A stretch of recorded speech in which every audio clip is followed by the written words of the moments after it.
بسم اللہ الرحمن الرحیم۔ السلام علیکم۔ آسمانوں اور زمین کی تخلیق کے بعد ہمیں اللہ کی ایک مخلوق کا بہت زیادہ ذکر ملتا ہے، ملائکہ، جنہیں ہم فرشتے بھی کہتے ہیں۔ ہم سے بہت پہلے پیدا کی گئی اور ہماری نظروں سے اوجھل مخلوق، لیکن ہمیں کیسے پتہ چلتا ہے کہ یہ ایگزسٹ کرتے ہیں اور ان کی موجودگی ماننا کیوں ضروری ہے؟ سورہ بقرہ میں 2 جگہ ملائکہ پر یقین رکھنا ایمان کا حصہ بتایا گیا ہے، اور ان دونوں میں سے ایک جگہ تو وہ عظمت والی آیات ہیں کہ جو معراج کے موقع پر 7ویں آسمان میں نازل ہوئی تھی، اور جن کی مبارکباد دینے کے لیے ایک فرشتہ بالخصوص زمین پر آیا تھا، جس کے متعلق میں آپ کو آگے چل کر بتاؤں گا۔ انفیکٹ سورہ نساء میں ایک جگہ تو فرشتوں پر ایمان نہ رکھنا گمراہی کے مترادف بتایا گیا ہے، اور ہمارا آج کا سفر انہی فرشتوں کے بارے میں ہے۔ وہ کون ہیں، وہ کہاں رہتے ہیں، وہ دیکھنے میں کیسے ہیں، اور وہ کیا کرتے ہیں۔ لیکن آگے بڑھنے سے پہلے میں آپ کے سامنے ایک اور سوال رکھنا چاہتا ہوں کہ آخر ہم فرشتوں کو کیوں نہیں دیکھ پاتے؟ کیا کبھی آپ نے اس بارے میں سوچا ہے؟ سورہ حاقہ کی ایک آیت ہے کہ مجھے قسم ہے اس کی جو تم دیکھتے ہو اور اس کی جو تم نہیں دیکھتے۔ ہم کیا نہیں دیکھتے؟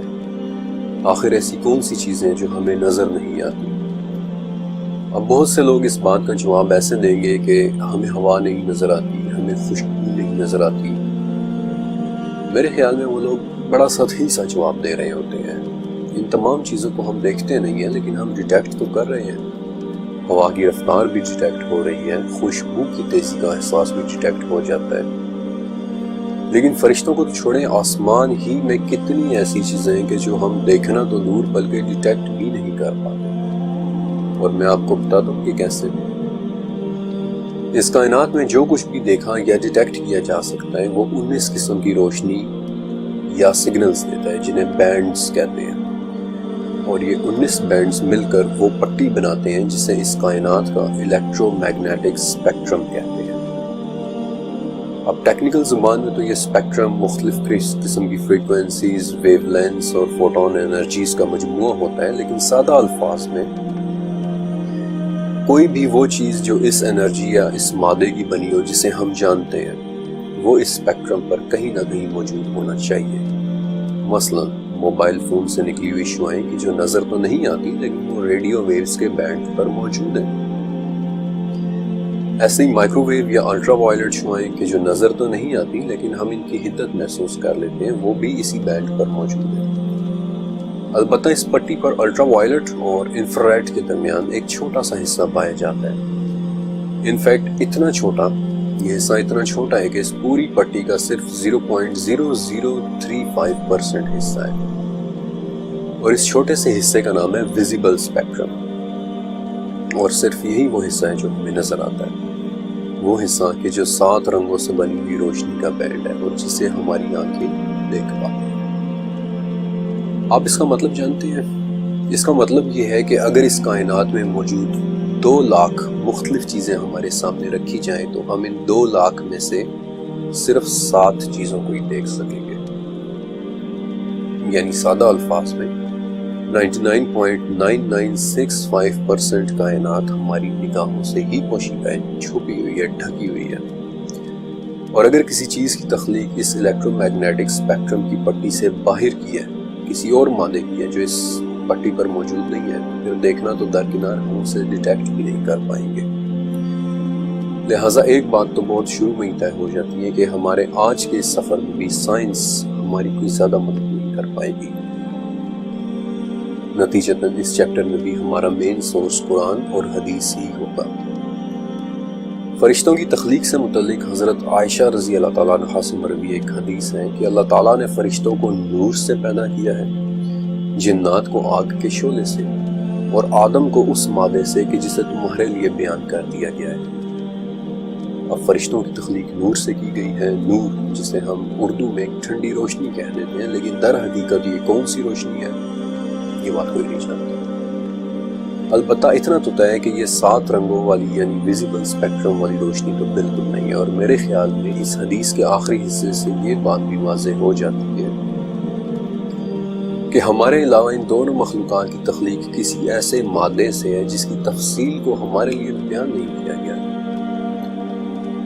قرآن پاک میں فرشتوں کے لیے عربی لفظ ملائکہ استعمال ہوا ہے، جس کے دو ماخذ ہو سکتے ہیں۔ پہلا ملکہ یعنی اس نے بادشاہی کی، یا پھر اس کا دوسرا ماخذ ایک عبرانی ایک ہبریو لفظ ملخ یعنی پیغام رساں بھی ہو سکتا ہے، اور یہ دونوں ماخذ اپنی جگہ ٹھیک بیٹھتے ہیں، کیونکہ فرشتے اللہ کی بادشاہی میں بھی آتے ہیں اور اسی کے حکم سے پیغام رسانی بھی کرتے ہیں۔ پھر قرآن و حدیث سے ہی ہمیں یہ بھی پتہ چلتا ہے کہ فرشتوں کی کوئی جسمانی ضرورت نہیں ہے، تھک جانا، کھانا پینا، غصہ کرنا یہ ان کی فطرت میں نہیں ہے، الا یہ کہ کسی خاص فرشتے کی تخلیق ہی اس فطرت پر ہوئی ہو۔ آگے چل کر میں آپ کو ایک ایسے فرشتوں کے بارے میں بتاؤں گا کہ جو بنے ہی غصے اور سختی کے لیے۔ اور ابو العالیہ رحمۃ اللہ علیہ فرماتے ہیں کہ تخلیق کے 6 دنوں میں سے ملائکہ کی تخلیق بدھ کے دن ہوئی تھی۔ میں ان فرشتوں سے بات شروع کروں گا کہ جو عام تخلیق کے ہیں، جو انسانوں کے زیادہ قریب رہتے ہیں، اور پھر اپنے سفر میں آہستہ آہستہ میں آپ کو ان سے بڑے فرشتوں، ان سے طاقتور فرشتوں اور ان فرشتوں کے بارے میں بھی بتاؤں گا کہ جو فرشتوں کی ہائرارکی میں سب سے اوپر ہیں۔ انسان کے قریب رہنے والے فرشتے اس کی پیدائش ہی سے اس کے ساتھ منسلک ہو جاتے ہیں۔ اللہ کے نبی صلی اللہ علیہ وآلہ وسلم نے فرمایا تھا کہ انسان کی پیدائش شروع ہوتے ہی اللہ رحم مادر میں ایک فرشتہ مقرر کر دیتا ہے کہ جو کہتا ہے یا رب اب یہ نطفہ ہے، یا رب اب یہ علقہ ہے، یا رب اب یہ مضغہ ہو چکا ہے۔ پھر جب اللہ کے حکم سے ماں کے پیٹ میں انسان کی خلقت پوری ہو جاتی ہے تو وہ پوچھتا ہے کہ یا رب یہ مذکر ہے یا مؤنث، یا رب یہ بدبخت ہوگا یا نیکبخت، یا رب اس کی عمر کتنی ہے، اور یا رب اس کے مقدر میں روزی کتنی ہے۔ اور پھر اللہ کے حکم سے وہ فرشتہ اس انسان کی روزی، اس کی عمر، اس کا رزق اور اس کا نیک یا بد ہونا لکھ دیتا ہے۔ پھر جب وہ فرشتہ فارغ ہو کر چلا جاتا ہے تو ایک دوسرا فرشتہ آ کر اس نو مولود یعنی اس بچے کی حفاظت کرتا ہے، یہاں تک کہ اس بچے کو سمجھ بوجھ آ جائے۔ پھر وہ فرشتہ بھی چلا جاتا ہے اور اس کی جگہ انسان کا نامہ اعمال لکھنے والے 2 فرشتے آ جاتے ہیں۔ پھر موت کے وقت وہ 2 فرشتے بھی چلے جاتے ہیں اور ملک الموت یعنی موت کا فرشتہ آ جاتا ہے۔ پھر وہ فرشتہ بھی روح لے کر چلا جاتا ہے اور قبر میں سوال اور جواب کرنے والے فرشتے آتے ہیں جنہیں ہم منکر نکیر کہتے ہیں۔ الغرض انسان کی پیدائش سے لے کر اس کی موت کے بعد تک کچھ فرشتے ہر وقت اس کے قریب رہتے ہیں۔ لیکن ان فرشتوں کے متعلق ہم کیا جانتے ہیں؟ سورہ انفطار: یقیناً تم پر نگہباں عزت والے لکھنے والے مقرر ہیں کہ جو کچھ تم کرتے ہو وہ اسے جانتے ہیں۔ یہ آیت کرامن کاتبین کے بارے میں ہے۔ کرامن کاتبین ہمارے قریب موجود فرشتوں میں سے 2 فرشتے ہیں۔ یہ وہ فرشتے ہیں کہ جو ہمارے تمام نامہ اعمال لکھ رہے ہیں، لیکن انہیں کرامن یعنی باعزت کیوں کہتے ہیں؟ کیونکہ ابن عباس رضی اللہ تعالیٰ عنہ سے روایت ہے کہ آپ صلی اللہ علیہ وسلم نے فرمایا اللہ نے ان فرشتوں کو بہترین اخلاق عطا فرمائے ہیں، یہ قبیح اعمال کے وقت انسان سے پیچھے ہٹ جاتے ہیں۔ اور ابن ابی حاتم میں روایت ہے کہ کرامن کاتبین نامی یہ 2 فرشتے 2 حالتوں میں انسان سے پیچھے ہٹتے ہیں۔ پہلی حالت کہ جب وہ حالت جنابت میں ہو یا پھر جب وہ غسل کر رہا ہو۔ انہی کرامن کاتبین فرشتوں کا ذکر سورہ یونس میں بھی ہے۔ ہمارے قریب رہنے والے فرشتوں کی ایک اور قسم سورہ رعد میں ہے، معقبات۔ سورہ رعد کی آیت ہے کہ اس کے لیے اس کے آگے اور پیچھے معقبات مقرر ہیں کہ جو اللہ کے حکم سے اس کی حفاظت کرتے ہیں۔ معقبات انسان کے آگے اور پیچھے اس کی حفاظت کے لیے مقرر ہونے والے فرشتے۔ ابن جریر میں تفسیر ابن جریر میں حضرت عثمان رضی اللہ تعالیٰ عنہ سے روایت ہے کہ میں نے آپ صلی اللہ علیہ وسلم سے پوچھا کہ یا رسول اللہ انسان کے ساتھ کتنے فرشتے ہوتے ہیں؟ تو آپ صلی اللہ علیہ وسلم نے 10 فرشتوں کا ذکر کیا تھا، جن میں سے ایک ایسا بھی تھا کہ جو حلق کی حفاظت کرتا ہے، 2 وہ فرشتے کہ جو آنکھوں کی حفاظت کرتے ہیں، اور حضرت علی رضی اللہ تعالیٰ عنہ سے روایت ہے کہ ہر انسان کے ساتھ اس کی حفاظت کرنے والے فرشتے مقرر ہیں، اور اگر اللہ کی مرضی نہ ہو تو کوئی شخص کسی کو چاہ کر بھی قتل نہیں کر سکتا، کیونکہ اس کی حفاظت کے لیے اللہ کے حکم سے اس پر فرشتے اس کی پروٹیکشن کرتے ہیں۔ اور یہ فرشتے صرف 2 حالتوں میں اس کے پاس سے ہٹتے ہیں، ایک تب کہ جب تقدیر میں لکھا ہوا پیش آ جائے، یا پھر جب موت کا وقت آ جائے۔ اور انہی نگہبان پروٹیکٹو فرشتوں کا ذکر سورہ طارق میں بھی ہے کہ کوئی ایسا نہیں کہ جس پر نگہبان فرشتہ نہ ہو. These are the guardian angels. لیکن اللہ کے خاص لوگوں کے لیے حفاظت بھی خاص ہو جاتی ہے. مثلا سعد بن وقاص نے رضی اللہ تعالیٰ عنہ نے احد کے موقع پر دیکھا کہ دو لوگ سفید کپڑوں میں ملبوس آپ صلی اللہ علیہ وسلم کو اپنی حفاظت میں لیے بڑی سختی کے ساتھ کافروں سے لڑ رہے ہیں. سعد بن وقاص کہتے ہیں کہ ان دونوں کو میں نے نہ ہی کبھی اس سے پہلے دیکھا تھا اور نہ ہی کبھی اس کے بعد دیکھا. سورہ سجدہ میں ہم پر مقرر ایک اور فرشتے کا ذکر ہے. کہہ دیں کہ تمہیں موت کا فرشتہ موت دے گا جو تم پر مقرر کیا گیا ہے.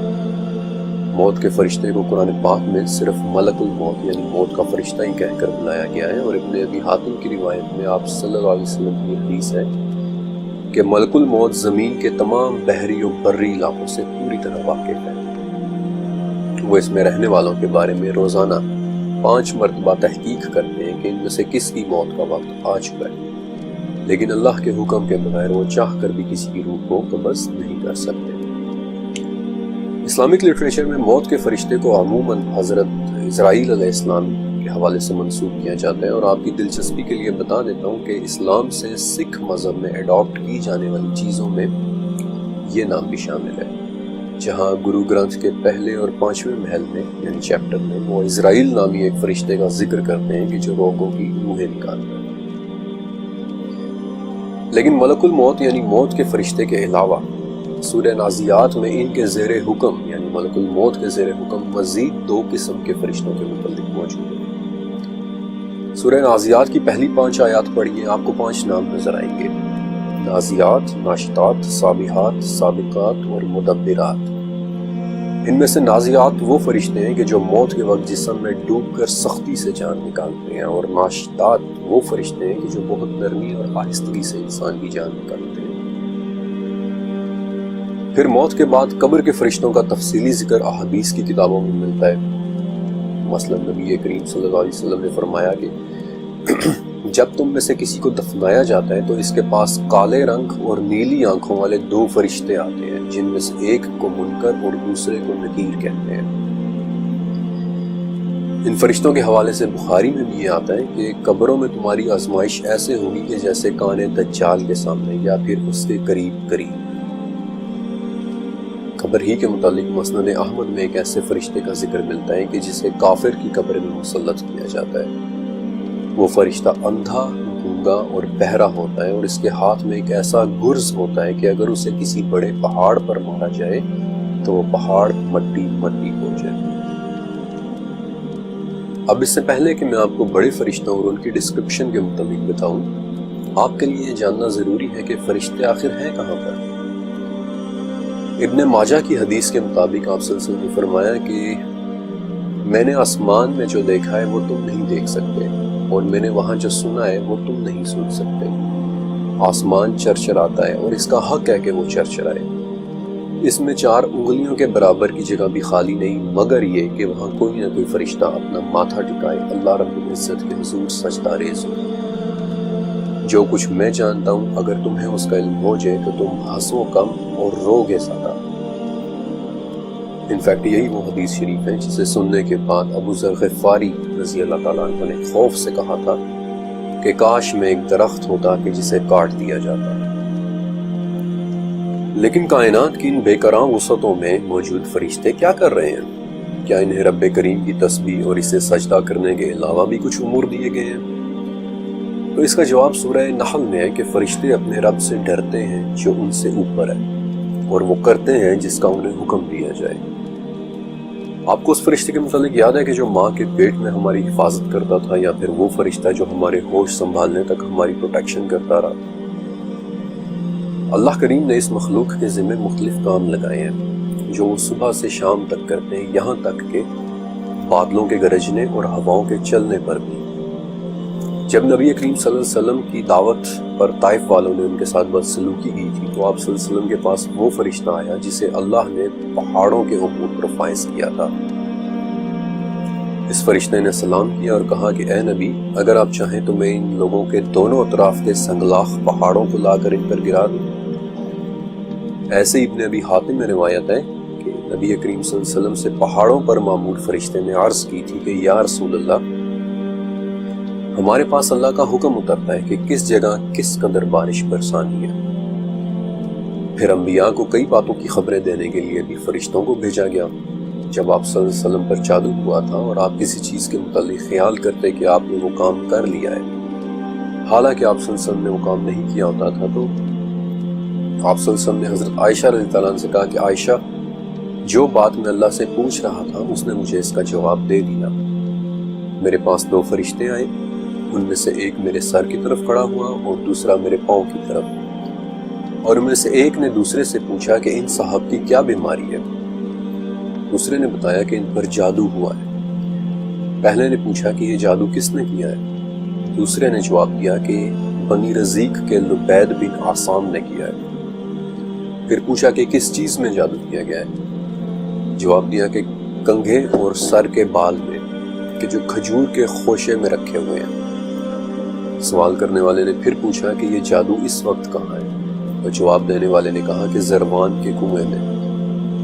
اور پھر ان فرشتوں کی خبر پر نبی کریم صلی اللہ علیہ وسلم نے چند اصحاب کو لے کر اس کنویں پر گئے اور اس جادو کو اس کے غلاف سمیت دفن کروا دیا۔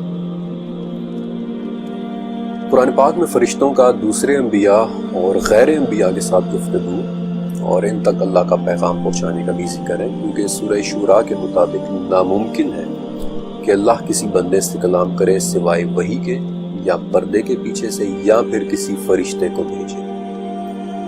مثلا سورہ ہجر، فرشتے کی حضرت ابراہیم علیہ السلام کے ساتھ بات چیت، سورہ ہجر فرشتے کی حضرت لوط علیہ السلام کے ساتھ بات چیت، سورہ آل عمران فرشتے کا حضرت زکریہ علیہ السلام کو آواز دے کر خوشخبری سنانا، پھر سورہ مریم فرشتے کا حضرت مریم علیہ السلام کو عیسیٰ علیہ السلام کی خبر دینا، سورہ ہود ابراہیم علیہ السلام کی بیوی سارہ علیہ السلام کو ایک بیٹے اسحاق اور ان کے بعد یعقوب کی خبر دینا۔ قرآن پاک میں مریم علیہ السلام اور سارہ علیہ السلام کی بھی فرشتوں کے ساتھ گفتگو کا ذکر ہے کہ جو نبی نہیں تھی، لیکن غیر نبی انسانوں کے ساتھ گفتگو کے وقت فرشتے ہمیشہ انسانی شکل میں ہوتے ہیں، اور یہ بات سورہ مریم میں منشن ہے کہ فرشتہ آدمی بن کر ظاہر ہوا، اور اس کی وجہ میں آپ کو آگے چل کر بتاؤں گا۔ بلکہ بخاری کی ایک حدیث کے مطابق آپ صلی اللہ علیہ وسلم نے فرمایا کہ بنی اسرائیل میں کچھ لوگ ایسے بھی ہوئے ہیں کہ وہ نبی نہیں تھے، لیکن پھر بھی فرشتے ان کے ساتھ باتیں کیا کرتے تھے۔ فرشتوں کا انسانوں کے گھروں میں آنے اور جانے کا ذکر کثرت سے ملتا ہے، لیکن ایک موقع ایسا ہے کہ جہاں سے یہ فرشتے فوراً پیچھے ہٹ جاتے ہیں۔ نبی کریم صلی اللہ علیہ وسلم نے فرمایا کہ فرشتے ان گھروں میں داخل نہیں ہوتے جن میں کتا یا تصویر ہو، لیکن کچھ فرشتے ایسے ہیں کہ جن کا احادیث میں خصوصی طور پر آنے کا ذکر ملتا ہے۔ مثلا مسلم کی ایک حدیث کے مطابق ایک مرتبہ حضرت جبرائیل علیہ السلام آپ صلی اللہ علیہ وسلم کے پاس بیٹھے ہوئے تھے کہ آسمان سے ایک ایسی آواز آئی کہ جیسی دروازہ کھلنے کی آواز ہوتی ہے۔ حضرت جبرائیل علیہ السلام نے سر اوپر آسمان کی طرف اٹھایا اور کہا کہ آج آسمان میں وہ دروازہ کھلا ہے جو آج سے پہلے کبھی نہیں کھولا گیا تھا۔ اور اس وقت ایک فرشتہ اترا جس کے لیے جبرائیل علیہ السلام نے کہا کہ یہ وہ فرشتہ ہے کہ جو آج سے پہلے کبھی زمین پر نہیں آیا۔ اس فرشتے نے سلام کیا اور آپ صلی اللہ علیہ وسلم کو مبارک دی اور آپ کو 2 نور ملنے کی خوشخبری سنائی، اور کہا کہ یہ آپ سے پہلے کبھی کسی نبی کو نہیں دیے گئے، لیکن یہ آپ کو دیے جائیں گے۔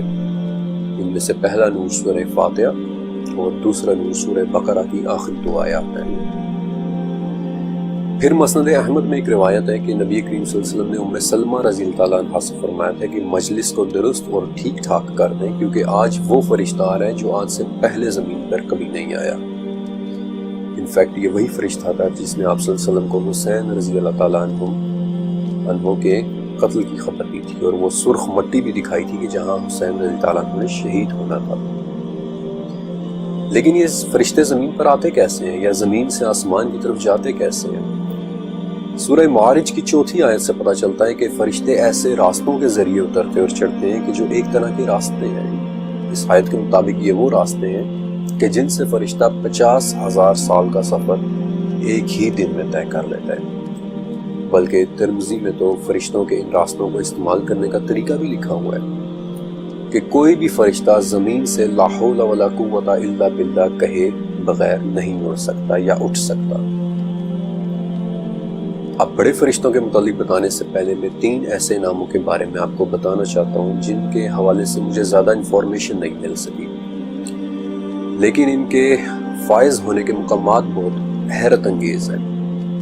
ان میں سے پہلا نام ہے ارتیائیل نامی ایک فرشتہ کا کہ جو بنی آدم کے دل سے رنج و غم کو دور کرنے پر فائز ہے۔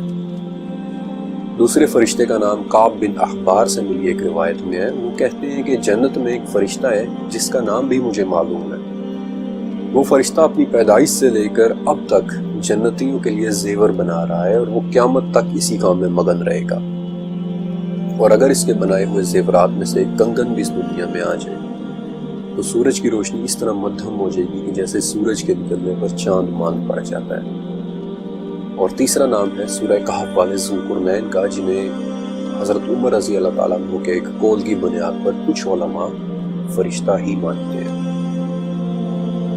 اب یہاں سے آگے میں آپ کو آسمان کی طرف لے کر جاؤں گا کہ جہاں ہمیں چند بڑے اور چند بہت ہی طاقتور فرشتے ملیں گے۔ جو حدیث معراج ابن عباس رضی اللہ تعالیٰ عنہ سے مروی ہے، اس میں وہ معراج کی رات نبی کریم صلی اللہ علیہ وسلم کے کئی فرشتوں کو دیکھنے کا ذکر کرتے ہیں، اور اس حدیث کی بنیاد پر آگے چل کر 10ویں صدی کے شافعی اسکالر ابو اسحاق الثعلبی نے بھی اپنی تفسیر میں فرشتوں کے متعلق بڑی ڈیٹیل لکھی ہے، جس میں وہ پہلے آسمان رقیع پر موجود حبیب نامی ایک فرشتے کا ذکر کرتے ہیں کہ جس کا آدھا جسم برف سے بنا ہے اور آدھا جسم آگ سے، اور ایسی برف کہ نہ وہ آگ کو بجھاتی ہے اور ایسی آگ کہ وہ نہ برف کو پگھلاتی ہے۔ اس تفسیر میں آگے چل کر تیسرے آسمان یعنی کیدوم کے اوپر 70,000 سروں والے ایک فرشتے کا بھی ذکر ہے۔ انفیکٹ اس کے بارے میں مزید تفصیل حضرت علی رضی اللہ تعالیٰ عنہ کی ایک روایت میں ملتی ہے کہ ایک فرشتہ ایسا ہے جس کے 70,000 منہ ہیں، ہر منہ میں 70,000 زبانیں ہیں، ہر زبان پر 70,000 لغات یعنی لینگویجز ہیں، اور ان تمام زبانوں سے وہ اللہ تعالیٰ کی تسبیح بیان کرتا ہے، اور اللہ اس کی ہر تسبیح سے ایک ایسے فرشتے کو پیدا کرتا ہے۔ وہ دوسرے فرشتوں کو تو دیکھ سکتے ہیں لیکن دوسرے فرشتے انہیں نہیں دیکھ سکتے۔ اسی طرح الثعلبی کی تفسیر میں چوتھے آسمان یعنی معونہ پر کسفائیل نام کے ایک فرشتے کا ذکر ہے کہ جو آنسوؤں کا فرشتہ بھی کہلاتا ہے، اور 5ویں آسمان یعنی ریقا پر جہنم کے داروغہ فرشتے مالک کے ہونے کا ذکر ملتا ہے۔ اس فرشتے مالک کے متعلق سورہ زخرف میں ہے کہ جہنمی اس کا نام لے لے کر پکار کر کہیں گے کہ اے مالک، کاش تیرا رب ہمیں موت ہی دے دے، اور وہ جواب میں کہے گا کہ نہیں، تمہیں ہمیشہ یہی رہنا ہے۔ مالک رب تعالیٰ کے پراسرار ترین فرشتوں میں سے ایک ہے، نہ صرف مالک خود بلکہ ان کے زیر حکم کام کرنے والے تمام فرشتے بھی، اور میں چاہتا ہوں کہ ان کے بارے میں آپ کو ضرور بتاؤں۔ سورہ علق کی 10ویں آیت سے آگے دراصل ایک واقعے کے متعلق ہے۔ مکہ میں ایک واقعہ ہوا تھا، اور یہ واقعہ سلسلہ تو صحیحہ میں رپورٹڈ ہے کہ عمر بن حشام یعنی ابو جہل محمد صلی اللہ علیہ وسلم کو نماز پڑھنے سے روکتا تھا، اور ایک مرتبہ جب آپ صلی اللہ علیہ وسلم حرم شریف کے قریب نماز پڑھ رہے تھے اور ابو جہل وہاں سے گزرا تو وہ چلایا کہ اے محمد، کیا میں نے تجھے نماز پڑھنے سے منع نہیں کیا تھا؟ اور اس پر آپ صلی اللہ علیہ وسلم نے بھی آپ صلی اللہ علیہ وسلم سے سخت دھمکی آمیز باتیں بھی کہی تھی، لیکن آپ صلی اللہ علیہ وسلم نے بھی اسے کڑا جواب دیا تھا، اور اس پر وہ مزید غصے ہوا اور کہنے لگا کہ اے محمد، تو مجھے کس چیز سے ڈرا رہا ہے؟ اس وادی میں سب سے زیادہ حمایتی اور مجلس والے میرے ہیں۔ اور ابو جہل کی اسی بات پر سورہ علق کی 17ویں اور 18ویں آیت نازل ہوئی تھی کہ یہ اپنی مجلس والوں کو بلا لے، ہم بھی زبانیہ کو بلا لیں گے۔ اور صحیح مسلم میں اس سے آگے کے الفاظ ہی ہیں کہ ابو جہل نے آگے بڑھ کر محمد الرسول اللہ صلی اللہ علیہ وسلم کی گردن پر اپنا پاؤں رکھنا چاہتا، لیکن وہ اچانک الٹے پاؤں پیچھے ہٹا اور اپنے ہاتھوں سے خود کو بچانے لگا۔ اور جب اس سے پوچھا گیا کہ کیا ہوا تھا تو اس نے بتایا کہ میرے اور محمد کے درمیان آگ کا ایک گڑھا، دہشت ناک منظر اور بہت سارے پر حائل ہو گئے تھے، اور نبی کریم صلی اللہ علیہ وسلم نے فرمایا کہ اگر وہ میرے قریب آتا تو فرشتے اس کی بوٹی بوٹی نوچ لیتے۔ زبانیہ بذات خود ایک بہت ہی پراسرار ٹرم ہے۔ آنکھ کے گڑھے میں بے تحاشا دہشت ناک پر، ان کے متعلق ایک اشارہ بیسکلی سورہ مدثر میں بھی ہے کہ اس پر 19 ہے۔ سعودی عرب کی وزارت مذہبی امور نے زبانیہ کے متعلق اپنی ایک انٹرپریٹیشن یوں کی ہے کہ زبانیہ فرشتوں کے ایک گروہ کا نام ہے جس میں ان کے 19 بڑے فرشتے آتے ہیں، اور یہ کہاں معمور ہے؟ سورہ مدثر ہی کی 26ویں اور 27ویں آیت میں ان کے ہونے کی جگہ کا بھی ذکر ہے کہ سقر۔ اور یہ سقر کیا ہے؟ اس کا جواب سورہ مدثر میں آنے والے ایک واقعے کے آخر میں ہے۔ یہ واقعہ دراصل 11ویں آیت سے شروع ہو رہا ہے کہ سورہ مدثر مجھے اور اس کو چھوڑ دے جسے میں نے اکیلا پیدا کیا ہے۔ بعض علماء کے نزدیک یہ ولید بن مغیرہ کی طرف اشارہ ہے، اور اس سے آگے کی آیات میں آتا ہے کہ ہم نے اسے بڑی کشادگی دی۔ اس نے غور کر کے ایک تجویز سوچی، اسے ہلاکت ہو کہ اس نے کیسی تجویز سوچی۔ اس نے دیکھا، اس نے تیوری چڑھائی اور اس نے منہ بنایا، پھر پیچھے ہٹ گیا اور غرور کیا اور کہنے لگا کہ یہ تو صرف ایک جادو ہے جسے کہیں سے نقل کیا گیا ہے۔ ان قریب میں سے سقر میں ڈالوں گا، اور تجھے کیا خبر کہ سقر کیا ہے؟ نہ وہ کسی کو زندہ رہنے دیتی ہے اور نہ ہی وہ کسی کو مرنے دیتی ہے۔ مجھے یہ تو نہیں پتا کہ یہ سب پڑھتے ہوئے آپ کے ذہن میں کیا منظر ہوتا ہے، یہ سب سنتے ہوئے آپ کیا فیل کرتے ہیں، لیکن بعض اوقات ایسی آیات کے بارے میں بولتے ہوئے لکھتے ہوئے جو کیفیت مجھ پر طاری ہوتی ہے، اس کے لیے شاید میرے پاس سے خاموشی کے علاوہ اور کوئی لفظ نہیں ہوتا۔ ان قوی اور ہیبت ناک فرشتوں کے بعد میں آپ کو ایک بہت خوبصورت جگہ کے بارے میں بتانا چاہتا ہوں کہ جس کی اللہ پاک نے سورہ طور میں قسم بھی اٹھائی ہے۔ بیت المعمور، 7ویں آسمان یعنی غریبہ پر موجود ایک عبادت کا جس میں فرشتے عبادت کرتے ہیں۔ بیت المعمور کے معنی ہی آباد اور ایک بھرے ہوئے گھر کے ہے۔ مشکات المصابی کی حدیث کے مطابق یہ عبادت گھر فرشتوں سے اس طرح بھرا ہوا رہتا ہے کہ روزانہ 70,000 فرشتے اس میں عبادت کے لیے آتے ہیں، اور پھر دوبارہ قیامت تک ان کی باری نہیں آتی۔ یہی وہ بیت المعمور ہے جس کی دیوار کے ساتھ نبی کریم صلی اللہ علیہ وسلم نے معراج کی رات حضرت ابراہیم علیہ السلام کو ٹیک لگائے بیٹھے دیکھا تھا۔ اس میں عبادت کرتے فرشتوں کے حوالے سے صحیح مسلم میں ایک بہت پیاری حدیث ہے۔ نبی کریم صلی اللہ علیہ وسلم نے فرمایا کہ ہمیں یعنی مسلمانوں کو لوگوں پر 3 باتوں کے ذریعے فضیلت دی گئی ہے، جن میں سے ایک یہ ہے کہ ہماری صفیں فرشتوں کی صفوں کی طرح بنائی گئی ہیں۔ ان کے بعد میں آپ کو ان 2 میں سے ایک ایسے فرشتے کے متعلق بتانا چاہتا ہوں جن کا نام نہ صرف قرآن پاک میں منشن ہے بلکہ اللہ تعالیٰ نے فرمایا ہے کہ جو ان کا دشمن ہے وہ خود اللہ کا دشمن ہے۔ حضرت میکائیل علیہ السلام، جنہیں علماء اس بات سے منسوب کرتے ہیں کہ اللہ نے ان کے ذمے اپنی مخلوق کو روزی پہنچانے کی ذمہ داری دے رکھی ہے، یا پھر کچھ علماء کے مطابق یہ ان فرشتوں کو کمانڈ کرتے ہیں کہ جو قدرت کے قوانین پر معمول ہے، مثلا نباتات کا اگانا یا بارش کا برسانا وغیرہ۔ اور یہ ان فرشتوں میں سے بھی ہیں جن پر آپ صلی اللہ علیہ وسلم نے اپنی دعا میں سلامتی بھی بھیجی ہے۔ مسند احمد میں علی بن حسین رحمۃ اللہ علیہ کہتے ہیں کہ حضرت میکائیل علیہ السلام کا نام عبید اللہ ہے۔ سلسلہ تو صحیحہ کی ایک حدیث کے مطابق نبی کریم صلی اللہ علیہ وسلم نے ایک مرتبہ جبرائیل علیہ السلام سے پوچھا کہ جبرائیل، میں نے کبھی میکائیل کو ہنستے ہوئے نہیں دیکھا۔ تو جبرائیل علیہ السلام نے عرض کیا کہ یا رسول اللہ صلی اللہ علیہ وسلم، جب سے جہنم بنی ہے میکائیل ہنسے نہیں ہے۔ اس سے آگے مسند احمد کی حدیث میں ملتا ہے کہ پھر آپ صلی اللہ علیہ وسلم نے پوچھا کیا میکائیل نے آپ سے مزاحن کبھی کوئی بات کہی ہے؟ تو اس پر جبرائیل بولے کہ وہ مجھ سے مزاحن صرف اتنا ہی پوچھ سکتے ہیں کہ کہیں میں بھی آگ سے تو نہیں بنا۔ میکائیل علیہ السلام کے بعد ایک اور بڑے فرشتے جنہیں اللہ نے ایک بہت بڑے کام کے لیے مامور کر رکھا ہے، قیامت کے دن سور کے پھونکنے پر۔ سور کے جو ترمذی کے مطابق ایک سینگ جیسی کوئی چیز ہے کہ جس میں پھونکے جانے کے بعد قیامت میں واقع ہو جائے۔ مسند احمد میں آپ صلی اللہ علیہ وسلم فرماتے ہیں کہ میں کیسے آرام کر سکتا ہوں جبکہ اسرافیل سور پر منہ لگائے ہوئے اس میں پھونکنے کو تیار کھڑے ہیں اور وہ صرف حکم الہی کے منتظر ہیں۔ ابو ہریرہ رضی اللہ عنہ سے روایت ہے کہ آپ صلی اللہ علیہ وسلم نے فرمایا جب سے اسرافیل کو سور پھونکنے کی ذمہ داری دی گئی ہے وہ تیار حالت میں عرش کی طرف نظریں جمائے کھڑے دیکھ رہے ہیں، اس ڈر سے کہ کہیں انہیں آنکھ کے جھپکنے سے پہلے ہی حکم نہ دے دیا جائے، اور ان کی آنکھیں ایسی ہیں کہ جیسے چمکدار ستارے۔ اسرافیل علیہ السلام کے بعد وہ فرشتہ کہ جس کے نام سے جن کے نام سے تقریباً سبھی مسلمان واقف ہیں، حضرت جبرائیل علیہ السلام، جن کا 4 مرتبہ قرآن پاک میں نام سے ذکر ہے، 2 مرتبہ سورہ بقرہ میں، سورہ نحل اور سورہ تحریم میں، اور 2 جگہ انہیں ایک زبردست قوت والا اور ایک ایمانت دار فرشتہ کہا گیا ہے، یعنی کہ سورہ نجم اور سورہ شعراء۔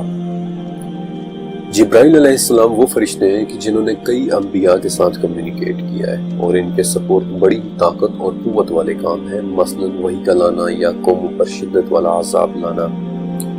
علی بن حسین رحمۃ اللہ علیہ کہتے ہیں کہ ان کا نام عبداللہ ہے۔ یہی وہ فرشتے ہیں کہ جو پہلی وحی یعنی اقرا بسم ربک الذی خلق لے کر نازل ہوئے تھے، اور یہی وہ فرشتے ہیں کہ جو آپ صلی اللہ علیہ وسلم کو اپنے ساتھ معراج کی رات 7ویں آسمان پر اور سدرۃ المنتہا تک لے کر گئے تھے۔ جبرائیل علیہ السلام آپ صلی اللہ علیہ وسلم کی خدمت میں کبھی داہیہ بن خلیفہ قلبی کی شکل میں آتے ہیں، اور کبھی ایک ایسے شخص کی صورت میں کہ جس کے کپڑے نہایت سفید اور بال انتہائی کالے ہوتے ہیں۔ جبرائیل علیہ السلام وہ فرشتے ہیں کہ جنہیں آپ صلی اللہ علیہ وسلم نے 2 مرتبہ ان کی اصل حالت میں دیکھا ہے، ایک مرتبہ مکہ میں اور ایک مرتبہ معراج کی رات سدرۃ المنتہا کے پاس۔ جبرائیل علیہ السلام کی اصل شکل، اصل صورت ایسی ہے کہ ایک بہت ہی عظیم الشان قوت والا فرشتہ کہ جن کے 600 گہرے سبز رنگ کے پر ہیں، جن میں سے ہر ایک پر پورے کے پورے افق پر چھایا ہوا ہے، اور ہر ایک پر میں سے موتی، زمرد، یاقوت اور جواہرات جیسی اشیاء جھڑ رہی ہوتی ہیں، اور جن کی حقیقت سوائے اللہ رب العزت کی اور کوئی نہیں جانتا۔ اس فرشتے کو مکہ میں دیکھنے والے واقعے کے بارے میں نبی محمد صلی اللہ علیہ وسلم فرماتے ہیں کہ میں غار حرا میں اعتکاف کے بعد وادی میں اترا اور چلا جا رہا تھا کہ میں نے آواز سنی۔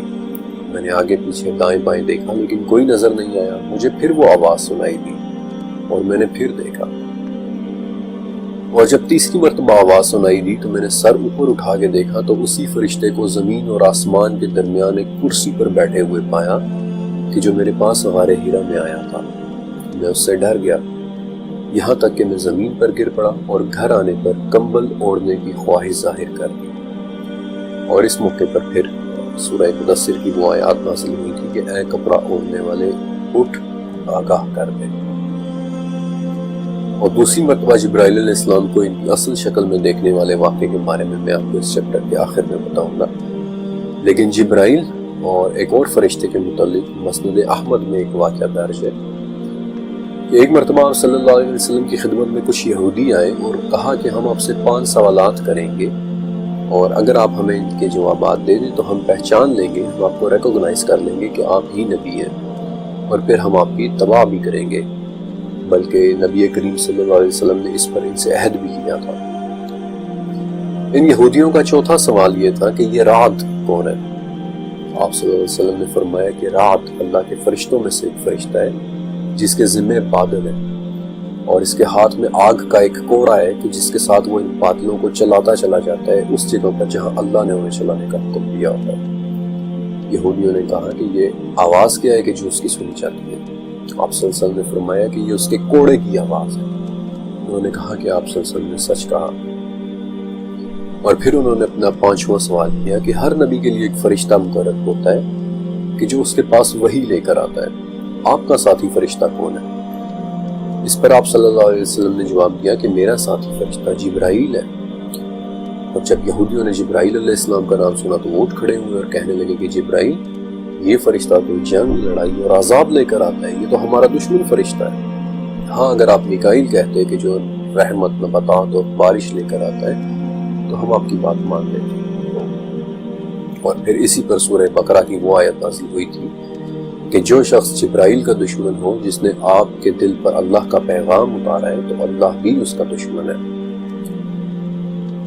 اب یہاں سے اس چیپٹر کا وہ حصہ شروع ہوتا ہے کہ جس کے اندر میں فرشتوں کی شکل و صورت کے بارے میں بات کروں گا۔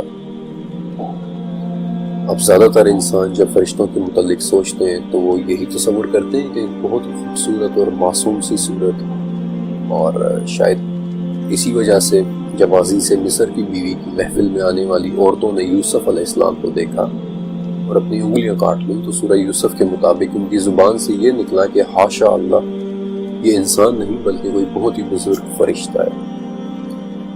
لیکن تمام فرشتے ایسے نہیں ہیں۔ اگر آپ کو منکر نکیر کا چہرہ یاد ہے کہ سیاہ رنگت اور نیلی آنکھیں، یا پھر زبانیہ، آگ کے گڑے میں بہت سارے پر، یا پھر پہلے آسمان رقیہ پر موجود وہ فرشتہ کہ جس کا آدھا جسم برف کا ہے اور آدھا جسم آگ کا بنا ہوا ہے، یا پھر تیسرے آسمان قیدوم پر موجود 70,000 سروں والا وہ فرشتہ کہ جس کے 70,000 منہ ہیں اور ہر منہ میں 70,000 زبانیں ہیں۔ ذرا ان مناظر کو اپنے تصور میں لائیں۔ میرا نہیں خیال کہ 70,000 سر امیجن کر کے آپ کا دل دہلے بغیر رہ سکے گا۔ قرآن پاک میں ایک جگہ فرشتوں کی ایک ڈسکرپشن بتائی گئی ہے کہ ان کے پر ہوتے ہیں۔ سورہ فاطر کی پہلی آیت میں 2 2 3 3 اور 4 4 پروں والے فرشتوں کا ذکر ہے، اور یہ بھی کہ اللہ اپنی مخلوق میں جو چاہتا ہے زیادہ کرتا ہے۔ ابن عمر رضی اللہ تعالیٰ عنہ فرماتے ہیں کہ نبی کریم صلی اللہ علیہ وسلم کے زمانے میں میں غیر شادی شدہ نوجوان تھا اور مسجد نبوی میں سویا کرتا تھا، اور میں دیکھتا کہ جو شخص بھی کوئی خواب دیکھتا وہ آپ صلی اللہ علیہ وسلم سے اس کا تذکرہ کرتا۔ تو ایک دن میں نے سوچا کہ اے اللہ، اگر تیرے نزدیک مجھ میں کوئی خیر ہے تو مجھے بھی کوئی خواب دکھا تاکہ میں بھی باقی لوگوں کی طرح آپ صلی اللہ علیہ وسلم سے اس کی تعبیر پوچھ سکوں۔ ابن عمر کہتے ہیں کہ پھر میں سویا اور میں نے 2 فرشتے دیکھے جو میرے پاس آئے اور وہ مجھے لے کر چلے، اور پھر ان کے ساتھ ایک تیسرا فرشتہ بھی آ گیا اور اس نے مجھ سے کہا ڈرو نہیں، تم نیک آدمی ہو، اور پھر یہ حدیث آگے چلتی ہے۔ لیکن کیا وجہ کہ فرشتے نے انہیں نہ ڈرنے کا کہہ کر تسلی دی، بلکہ بائبل میں اکثر مقامات پر جہاں فرشتے کی بات چیت کا تذکرہ آتا ہے وہ مقام ہمیشہ ڈرو نہیں سے شروع ہوتا ہے، fear not۔ 7ویں صدی کے اسکالر محمد بن مسلم برق نامی ایک فرشتے کے بارے میں بتاتے ہیں کہ جس کے 4 منہ ہیں، ایک منہ انسان جیسا، ایک منہ بیل جیسا، ایک منہ شیر جیسا اور ایک منہ گدھ جیسا، اور جب وہ دم ہلاتا ہے تو بجلی کڑکتی ہے۔ اب ذرا ان 4 جانوروں کے سروں والے فرشتے کو امیجن کریں کہ اگر وہ آپ کے سامنے آ جائیں تو آئی ڈونٹ تھنک کہ آپ اسے آسانی سے برداشت کر پائیں گے۔ انجیل میں 4 قسم کے فرشتوں کی بڑی ڈیٹیل ڈسکرپشن، تفصیلی ڈسکرپشن ملتی ہے۔ پہلی قسم ہے چیرابیمز۔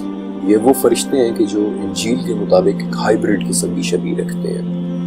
مثلا بائبل میں ان کے 4 پر بتائے گئے ہیں، جن میں سے 2 پر ان کے جسم کو چھپاتے ہیں اور 2 پر ان کی اڑان کے لیے استعمال ہوتے ہیں۔ دوسری قسم ہے ملاکمز، کہ جو ہیبریو لفظ ملخ سے نکلا ہے، یعنی کہ پیغام لانے والے، اور بائبل کے مطابق دیکھنے میں یہ انسانوں کے سب سے زیادہ مماثلت رکھنے والے فرشتے ہیں، یعنی کہ انسان کی صورت میں آنا جانا وغیرہ۔ تیسری قسم ہے سیرافیمز، اور ان کا ذکر بک آف ایزایا میں ہے، جس کے مطابق ان کے 6 پر ہوتے ہیں، جن میں سے 2 پر تو اڑنے کے لیے استعمال ہوتے ہیں، 2 پر اپنے سر کو چھپانے کے لیے اور 2 پر اپنے پیروں کو چھپانے کے لیے۔ اور اگر کبھی آپ ترکی گئے ہو یا آپ نے ہایا صوفیہ وزٹ کیا ہو تو ہایا صوفیہ کی چھت پر بنی ہوئی تصویر دراصل سیرافیمز ہی کی ہے۔ اور بائبل کے مطابق چوتھی قسم اوفانمز ہے، یہ جو شاید سب سے زیادہ عجیب شکل کے فرشتے ہیں، آسمان میں اڑتے ہوئے سونے کے پہیوں جیسے فرشتے جن کے باہر کئی آنکھیں بنی ہوئی ہوتی ہیں۔ مشکات اور مسند احمد میں ایک حدیث ہے جس کی صحت میں تھوڑا شک ہے، البتہ اس میں 8 ایسے فرشتوں کا ذکر ہے کہ جو پہاڑی بکروں کی شکل میں ہے، اور جن کے کھروں اور گھٹنوں کے درمیان اتنی لمبائی ہے کہ جتنی ایک آسمان سے دوسرے آسمان کے درمیان تک کا فاصلہ۔ لیکن اس سے پہلے کہ یہ چیپٹر ختم ہو، میں آپ کو فرشتوں کی 2 ایسی اقسام کے بارے میں بتانا چاہتا ہوں جو ایک بہت ہی پراسرار آرڈر یا درجے سے تعلق رکھتے ہیں، اور ان کا ذکر سورہ غافر میں ہے۔ عرش کے اٹھانے والے اور جو ان کے آس پاس ہیں اپنے رب کی حمد کے ساتھ تسبیح بیان کرتے ہیں اور اس پر ایمان رکھتے ہیں۔ عرش کے اٹھانے والے 8 فرشتے جن کے بارے میں جابر رضی اللہ تعالیٰ عنہ کہتے ہیں کہ مجھے اجازت دی گئی ہے کہ اللہ کے عرش کو اٹھانے والے فرشتوں میں سے ایک فرشتے کے بارے میں بتاؤں کہ اس کے کان سے لے کر اس کے کندھے تک کا فاصلہ 700 سال کا ہے۔ ابن عباس رضی اللہ تعالیٰ عنہ سے مروی ایک حدیث کا مفہوم ہے کہ جب ہمارا رب کسی کام کا فیصلہ کرتا ہے تو عرش کے اٹھانے والے فرشتے اس کی تسبیح بیان کرتے ہیں۔ پھر ان کے قریب والے فرشتے بھی اس کی تسبیح بیان کرتے ہیں، اور ایسے ایک ایک کر کے وہ تسبیح نچلے آسمانوں تک آتی ہے، یہاں تک کہ دنیا کے آسمان تک پہنچ جاتی ہے۔ پھر عرش کے قریب والے فرشتے ان عرش اٹھانے والوں سے پوچھتے ہیں کہ ہمارے رب نے کیا فرمایا ہے، سو وہ ان کو خبر دیتے ہیں، اور پھر اوپر کے آسمان والے نچلے آسمان والوں کو خبر دیتے ہیں، اور ایسے ایک ایک کر کے آسمان سے خبر نیچے تک آتی ہے، یہاں تک کہ وہ خبر دنیا کے آسمان تک پہنچ جاتی ہے۔ اور یہ وہ جگہ ہے جہاں سے پھر جنات اس خبر کو چوری کرنے کی کوشش کرتے ہیں، اور اللہ کا یہ فیصلہ کرنا ان فرشتوں کو ایسے سنائی دیتا ہے کہ جیسے کسی صاف چکنے پتھر پر زنجیر چلانے سے آواز پیدا ہوتی ہے، اور ان فرشتوں کے دلوں پر گھبراہٹ طاری ہو جاتی ہے، اور اس سے وہ اپنے پر پھڑپڑانے لگتے ہیں۔ اور عرش کو اٹھانے والوں کے آس پاس یہ کون سے فرشتے ہیں؟ ان کا ذکر مجھے قرآن پاک میں 4 مختلف مقامات پر ملا جہاں انہیں مقربون کا نام دیا گیا ہے، یعنی قریب رہنے والے مقرب فرشتے۔ سورہ مطففین، سورہ نساء، سورہ غافر، سورہ حامیم سجدہ، بلکہ سورہ حامیم سجدہ کے مطابق مقربون عرش اٹھانے والوں سے مختلف آرڈر یا درجے کے فرشتے ہیں کہ جو ہر وقت سبحان اللہ کی تسبیح بیان کرتے ہیں۔ سورہ مطففین کے مطابق یہی وہ مقربون ہے کہ جو عرش کے قریب موجود علیین کو دیکھ رہے ہیں۔ علیین کہ جس کا مطلب بلندیوں کی بھی بلندیاں ہیں، ایک لکھی ہوئی کتاب ہے جہاں نیکوں کی روحیں اور ان کے نامہ اعمال محفوظ کیے جاتے ہیں، اور مقربون ہمیشہ اس کے پاس رہتے ہیں۔ یہی وہ مقربون ہے کہ جن کے متعلق خواجہ میر درد نے وہ مشہور شعر میں لکھا تھا کہ درد دل کے واسطے پیدا کیا انسان کو، ورنہ طاعت کے لیے کچھ کم نہ تھے کروبیاں۔ مقربون، کروبیاں، حمد بیان کرنے والے فرشتے۔ اور حیرت کی بات یہ ہے کہ 3500 سال پرانے عاشوری لٹریچر کی اسٹڈی کے دوران مجھے ایک لفظ ملا تھا قارین، کہ جو ایک ایسی مخلوق کے لیے استعمال ہوتا ہے جو ہر وقت تعریف بیان کرتی ہے۔ اور ان مقربون یا کروبیاں کے متعلق بہت زیادہ تفصیل 13ویں صدی میں لکھی جانے والی کتاب العجائب و غرائب الموجودات اس کے اندر بھی ہیں، لیکن وہ تفصیل پھر کسی اور دن کے لیے۔ 7ویں آسمان غریبہ سے لے کر عرش تک، ان دونوں کے درمیان عرش کے اٹھانے والے فرشتوں، اسرافیل اور مقربون کے علاوہ اور کون کون سے فرشتے ہیں یہ ہمارے علم سے باہر کی بات ہے۔ اس سے آگے کیا ہے کوئی نہیں جانتا۔ جیسے سورہ طٰہٰ کی 110ویں آیت کی تفسیر میں ہے کہ اللہ نے یہ قرآن نازل کیا، اس میں ان چیزوں کا علم ہے کہ جن سے اللہ نے اپنے بندوں کو مطلع کرنا چاہا، یعنی نشانیاں، ہدایات، اللہ کی رضامندی اور اس کی ناراضگی کے احکامات، ماضی و مستقبل کی خبریں، ورنہ ان سب کے علاوہ بھی اللہ کی وہ مقدس صفات ہیں جنہیں نہ کوئی نبی جانتا ہے اور نہ ہی کوئی فرشتہ، الا یہ کہ اللہ تعالیٰ خود سے انہیں معلوم کروا دے۔ فرشتے حقیقت میں دیکھنے میں کیسے ہیں؟ سچ کہوں تو شاید انسان اس کے لیے تیار نہیں ہے، ریڈی نہیں ہے۔ انسان کا دماغ شاید اسے قبول نہ کر پائے، اسے سمجھ نہ پائے، وہ خوفزدہ ہو جائے، گھبرا جائے۔ فرشتے رب ذوالجلال کی طاقتور ترین مخلوقات میں سے ایک ہیں جنہیں سائنس کبھی سمجھ ہی نہیں سکتی، اور اسی لیے فرشتوں پر مبنی اس پورے چیپٹر میں سائنس کے ریفرنسز مجھے بے بس نظر آئے۔ لیکن جاتے جاتے میں آپ کو ایک سائنٹیفک نقطۂ نظر ضرور دینا چاہتا ہوں کہ 1964 میں بیورکان کانفرنس کے دوران ایک رشین سائنٹسٹ نکولائی کرداشیو نے ایک بڑا دلچسپ پیمانہ پیش کیا تھا، ایک تھیوری پیش کی تھی۔ انسان کی اہلیت اور اگر کائنات کے اندر انسان کے مقابلے میں کوئی اور مخلوق موجود ہے تو اس کی اہلیت کا پیمانہ، اسے کرداشیو اسکیل کہتے ہیں۔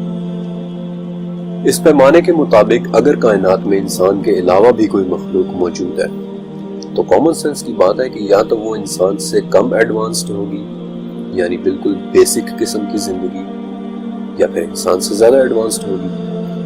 اور اگر وہ مخلوق انسان سے زیادہ ایڈوانسڈ ہوئی تو نکولائی کرداشیو کے حساب سے وہ 3 اقسام کی ہو سکتی ہے۔ پہلی قسم کہ وہ اپنے سیارے کی ساری انرجی کا استعمال کرنا جانتی ہو، اگر ایسا ہے تو وہ ٹائپ 1 مخلوق ہوگی، اور اس حساب سے دیکھا جائے تو انسان پورا ٹائپ 1 مخلوق بھی نہیں ہے، کیونکہ ابھی تک ہم اپنی زمین کی پوری انرجی استعمال کرنے سے صدیوں دور ہیں۔ دوسری قسم کہ وہ اپنے سیارے کے علاوہ اپنے سورج کی انرجی کا بھی استعمال کرنا جانتی ہوگی، اور اسے نکولائی نے ٹائپ 2 مخلوق کا نام دیا تھا۔ اور تیسری قسم وہ ہوگی کہ جو نہ صرف اپنی زمین بلکہ اپنے سورج بلکہ اپنی پوری کہکشاں کی انرجی کو استعمال کرنا اور اسے کنٹرول کرنا جانتی ہوگی، اور وہ ٹائپ 3 مخلوق ہوگی۔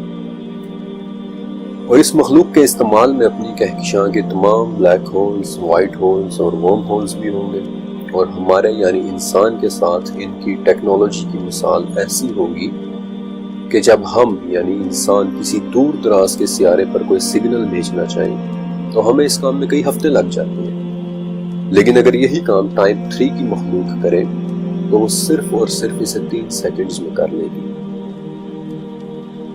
اب چونکہ نکولائی کرداشیو کے نزدیک اس سے زیادہ ایڈوانسڈ مخلوق ممکن نہیں تھی، اس لیے اس نے ٹائپ 3 سے اوپر اپنی تھیوری پیش بھی نہیں کی۔ لیکن آج اس پیمانے میں مزید 2 اضافے ہو چکے ہیں۔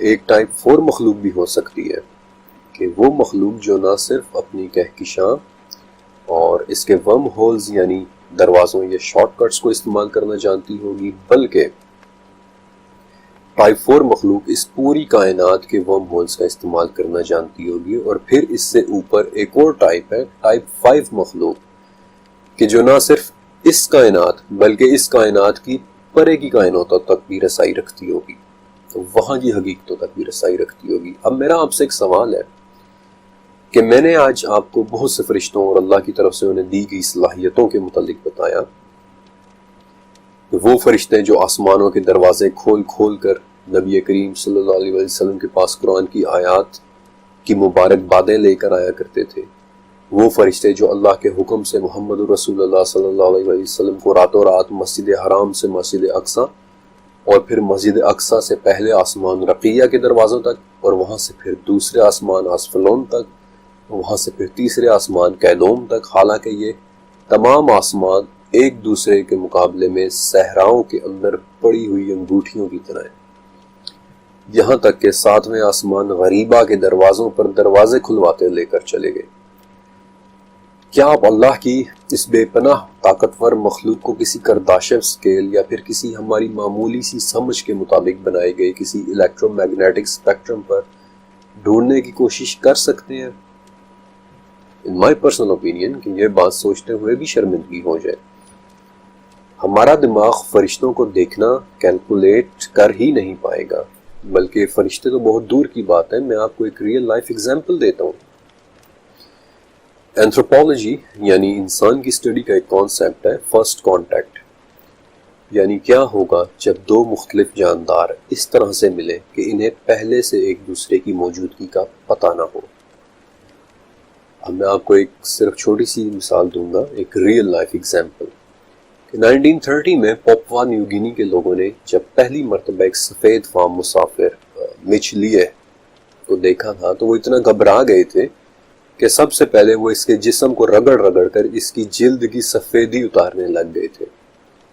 وہ لوگ یہ سمجھے تھے کہ یہ گورا شاید کسی بیماری سے گورا ہوا ہے یا اس کے جسم پر سفید مٹی لگی ہوئی ہے۔ وہ لوگ ایک گورا دیکھ کر گھبرا گئے تھے۔ انسان بڑا ہی کمزور دل ہے، یہ فرشتوں جیسی قوت والی اور رعبدار مخلوق کو دیکھنا برداشت ہی نہیں کر پائے گا۔ اب اس چیپٹر میں نے آپ سے وعدہ کیا تھا کہ آخر میں آپ کو نبی کریم صلی اللہ علیہ وسلم کے حضرت جبرائیل علیہ السلام کو دوسری مرتبہ ان کی اصل شکل دیکھنے کے بارے میں بتاؤں گا۔ سورہ نجم 5 سے 18 نمبر کی آیات میں ان آیات اور معراج کی مختلف احادیث کا خلاصہ آپ کے سامنے رکھ رہا ہوں کہ نبی کریم صلی اللہ علیہ وسلم نے معراج کی رات اللہ تعالیٰ کے بنائے ہوئے کچھ عظیم الشان مشاہدات کیے تھے۔ چھٹے آسمان دقنا کہ جو سونے اور سرخ پتھروں سے بنا ہوا ہے، جہاں ایک عظیم الشان درخت سدرۃ المنتہا ہے جس کی جڑیں چھٹے آسمان دقنا اور شاخیں 7ویں آسمان غریبہ تک جاتی ہیں۔ ایک ایسا درخت جس پر سونے سے بنے ہوئے پروانے منڈلاتے رہتے ہیں اور دنیا کی کوئی مخلوق اس کے رنگوں کی خوبصورتی کو بیان نہیں کر سکتی۔ یہ وہ مقام تھا کہ جہاں نبی کریم صلی اللہ علیہ وسلم نے حضرت جبرائیل علیہ السلام کو دوسری مرتبہ ان کی اصل شکل میں دیکھا، اس حالت میں کہ ان کے گہرے سبز رنگ کے 600 پر تھے جنہوں نے تمام افق کو ڈھانپا ہوا تھا اور ان کے عظیم الشان پروں سے موتی، زمرد اور یاقوت جھڑ رہے۔ اور ایک روایت میں ہے کہ جب جبرائیل علیہ السلام کو ورائے حجاب رب ذوالجلال کی موجودگی کا احساس ہوا تو وہ اسی وقت وہیں پر سجدے میں گر پڑے تھے۔ اب صرف ایک لمحے کے لیے تصور کریں، اس منظر کو امیجن کریں کہ ایک عظیم الشان درخت جس کی جڑیں چھٹے اور شاخیں ساتویں آسمان میں ہو، جس کے رنگوں اور جس کی خوبصورتی کو دنیا کی کوئی مخلوق بیان نہ کر سکتی ہو، جس پر سونے کے بنے ہوئے پروانے منڈلا رہے ہو، اور وہاں ایک عظیم الشان بزرگ فرشتہ ہمارے واحد معبود رب ذوالجلال والاکرام کی بارگاہ میں سجدہ ریز ہو۔ اپنی 35 سالہ زندگی کے دوران میں نے اس سے زیادہ طاقتور اور اس سے زیادہ خوبصورت منظر کبھی بھی تصور نہیں کیا۔ اور اسی لیے سورہ نجم کی 18ویں آیت میں آتا ہے کہ بے شک اس نے اپنے رب ذوالجلال کی بڑی بڑی نشانیوں میں سے بعض نشانیاں دیکھ لی۔ اس چیپٹر کا اختتام میں ترمذی کی ایک بڑی پیاری حدیث کے ساتھ کرنا چاہتا ہوں کہ حضرت محمد مصطفیٰ صلی اللہ علیہ وسلم نے فرمایا کہ کچھ فرشتے ایسے بھی ہیں کہ جو زمین میں گھومتے پھرتے رہتے ہیں، جب وہ کسی قوم کو اللہ کا ذکر کرتے پاتے ہیں تو وہ ان کے پاس بیٹھ جاتے ہیں، اور بعد میں جب یہ فرشتے آسمان کی طرف جاتے ہیں تو اللہ تعالیٰ ان سے پوچھتا ہے کہ میرے بندے کیا کر رہے ہیں، حالانکہ وہ خوب جانتا ہے۔ فرشتے جواب دیتے ہیں کہ یا رب وہ تیری تعریف اور بزرگی بیان کر رہے ہیں۔ اللہ فرماتا ہے کہ کیا انہوں نے مجھے دیکھا ہے؟ فرشتے کہتے ہیں کہ اللہ انہوں نے آپ کو نہیں دیکھا۔ پھر اللہ فرماتا ہے کہ اگر وہ مجھے دیکھ لیتے تو کیا ہوتا؟ پھر وہ پوچھتا ہے کہ وہ لوگ کیا چاہتے ہیں اور کیا مانگتے ہیں؟ فرشتے کہتے ہیں کہ یا رب وہ جنت مانگتے ہیں۔ اللہ تعالیٰ پوچھتا ہے کہ کیا انہوں نے جنت دیکھی ہے؟ فرشتے کہتے ہیں کہ نہیں یا رب انہوں نے جنت نہیں دیکھی۔ تو اللہ فرماتا ہے کہ اگر وہ دیکھ لیتے تو کیا ہوتا؟ پھر اللہ تعالیٰ پوچھتا ہے کہ وہ کس چیز سے دور بھاگتے ہیں؟ فرشتے کہتے ہیں کہ یا رب وہ جہنم سے بچنا چاہتے ہیں۔ اللہ تعالیٰ پوچھتا ہے کہ کیا انہوں نے جہنم کو دیکھا ہے؟ فرشتے کہتے ہیں کہ نہیں یا رب۔ اللہ تعالیٰ فرماتا ہے کہ اگر وہ دیکھ لیتے تو کیا ہوتا؟ اور پھر اللہ تعالیٰ ان فرشتوں سے فرماتا ہے کہ میں تمہیں گواہ بنا کر کہتا ہوں کہ میں نے ان سب لوگوں کی مغفرت کر دی ہے۔ فرشتے کہتے ہیں کہ یا اللہ ان میں ایک شخص ایسا بھی تھا کہ جو مجلس میں آپ کے ذکر کے لیے نہیں بلکہ اپنے کسی کام کے لیے آیا تھا۔ اللہ تعالیٰ پھر فرماتا ہے کہ وہ لوگ ایسے ہیں کہ ان کا ہم نشین بھی محروم نہیں رہ سکتا، تم گواہ رہو کہ میں نے اس شخص کو بھی بخش دیا کہ جو ان کے پاس اپنی ضرورت سے آیا تھا۔ سچ کہوں تو مجھے اپنا آپ اس آخری شخص کی طرح لگتا ہے کہ جو علم کی تلاش میں صرف اس لیے پھرتا ہے کہ وہ اپنے رب کی بڑائی بیان کر سکے، اور یہ ڈاکیومنٹری لکھنے کی وجہ صرف اور صرف یہی تھی کہ میں اپنے اللہ کا ذکر بیان کروں۔ شاید اللہ ان فرشتوں کو گواہ بنا کر مجھے بھی معاف کر دے۔